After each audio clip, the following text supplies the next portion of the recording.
Here is Natasha Stenbach.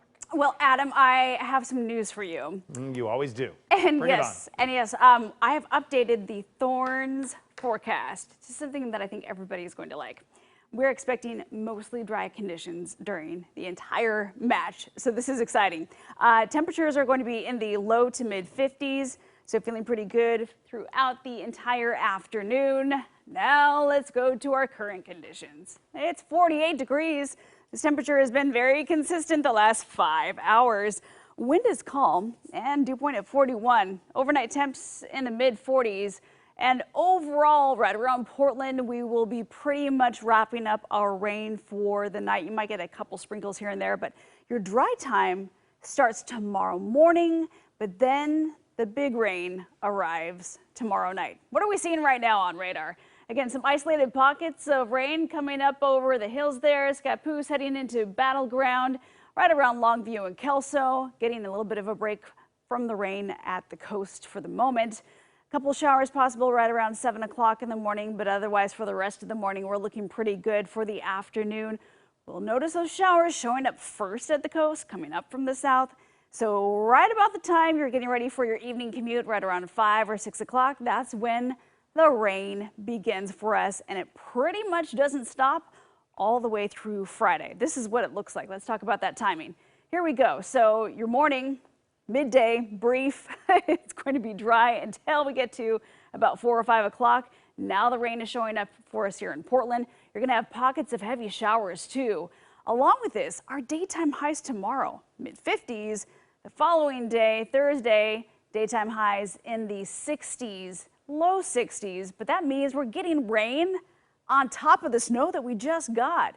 So as we roll into Friday, this is Friday morning, notice the orientation of this atmospheric river. It's really focused at Washington and just a slice of Oregon. So if you are going to be, let's say, in Eugene, for instance, you're not going to see nearly as much rain as we're going to see right here in Portland and areas to the north, and certainly for the coast.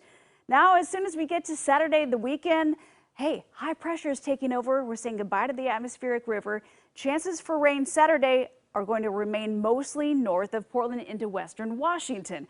We get to Sunday. Sunday, a mostly dry day overall all the way through the evening hours. Just a few clouds hanging around, but that'll be a much needed break because I think we're going to run into some localized flooding as a result of all that rain. Why? Well, let's take a look at some of those rainfall totals and the potential that we're looking at. There's several forecast models that we follow, and some of them, well, you can see right here, giving us a couple of mixed messages. We have a couple of models pointing to at least more than 2 inches of rain for Portland, and then a few kind of pointing to maybe 1.5 inches, staying under 2 inches. But either way you slice it, look at our normal daily rainfall for the month of November in Portland. We usually come out at under 0.2 of an inch just for the day, and we could be doubling that, tripling that by the time we get to the end of this week. Let's talk about that snow level. It's going to be only down near passes tonight through tomorrow morning, and then soaring back up to 7,000, 8,000, 9,000 feet as soon as we deal with that atmospheric river Thursday and Friday. We get to the weekend, those snow levels still stay way up there. Take a look at our daytime highs.